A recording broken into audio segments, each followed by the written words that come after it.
যোৱা 25 তাৰিখৰ দিনাখন আমাৰ বিধানসভা দিনাখন শেষ হৈছে। সেইদিনাখন ক্ৰছ কাৰেণ্টৰ জ্যেষ্ঠ সাংবাদিক দিলৱাৰ হুছেইন মজুমদাৰে এপেক্স বেংকলৈ গৈছিল। এপেক্স বেংকৰ বিভিন্ন খামখেয়ালী বিষয়ত তাৰ বক্তব্য জানিবলৈ, বিষয়াসকলৰ লগত কথা পাতিবলৈ। কিন্তু তেখেতক মেনেজিং ডাইৰেক্টৰে ৰুমলৈ লৈ গ'ল। ৰুমলৈ লৈ গৈ ক'লে যে আপোনাৰ লগত কথা পাতিম।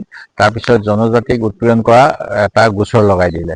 সেই গোচৰটো কিন্তু কোৰ্টত তেখেতে খালাচ পালে, প্ৰমাণ নহ'ল। তেতিয়া আকৌ বেংকৰ ফালৰ পৰা আৰু এটা গোচৰ লগাই দিলে যে তেওঁ বেংকৰ পৰা নথি পত্ৰ কাঢ়ি আনিবলৈ ডকাইতি কৰিব গৈছিল বুলি।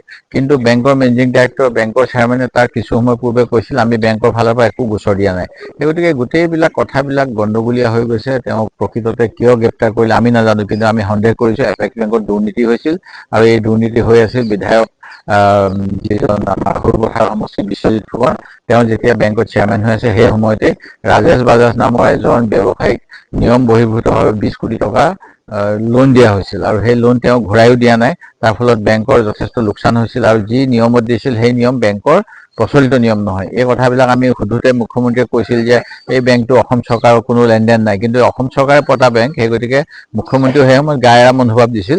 ক্ৰছ কাৰেণ্টে বিভিন্ন ধৰণৰ দুৰ্নীতিৰ বিষয়ে যেহে লাগে কোনোবা মন্ত্ৰী বিধায়কৰ হওক, মুখ্যমন্ত্ৰীৰ পৰিয়ালৰ হওক, বিভিন্ন ধৰণৰ দুৰ্নীতিৰ তথ্য উদঙাই থাকে আৰু এই কাৰণতে কিজানি আৰু নতুন কিবা তথ্য আহে বুলি তেওঁক এনেকৈ হাৰাশাস্তি কৰা হৈছে, যিটো অতি দুখৰ কথা। আমাৰ ভাৰতত প্ৰেছৰ, সাংবাদিকৰ স্বাধীনতা নাই। কেৰালাত এজন সাংবাদিকে এগৰাকী ছোৱালীক ধৰ্ষণ কৰি হত্যা কৰা হৈছিল। তেতিয়া কেৰালা সাংবাদিকজনক একেবাৰে দেশদ্ৰোহিতাৰ গোচৰত বহুদিন ধৰি জেলত থৈ দিয়া হৈছিল আৰু বিভিন্ন ধৰণৰ প্ৰশ্ন সোধাৰ কাৰণে গৌৰী লংকেশক আদি কৰি বিভিন্নজনক আক্ৰমণ কৰা হৈছিল। আৰু আমাৰ অসমত এতিয়া এইবিলাক কথা দেখিবলৈ পাইছোঁ, যিটো অতি দুৰ্ভাগ্যজনক। আৰু মই ইয়াক ধিক্কাৰ দিছোঁ। দিলৱাৰ হুছেইনৰ ওপৰত থকা গোচৰবিলাক প্ৰত্যাহাৰ কৰিব লাগে চৰকাৰে, আৰু আনকি বিৰোধীয়েও যদি চৰকাৰ সমালোচনা কৰে তাৰো মুখ বন্ধ কৰাৰ ব্যৱস্থা কৰিব বিচাৰিছে। বিধানসভাত এই ঘটনা আপোনালোকে দেখি গ'ল।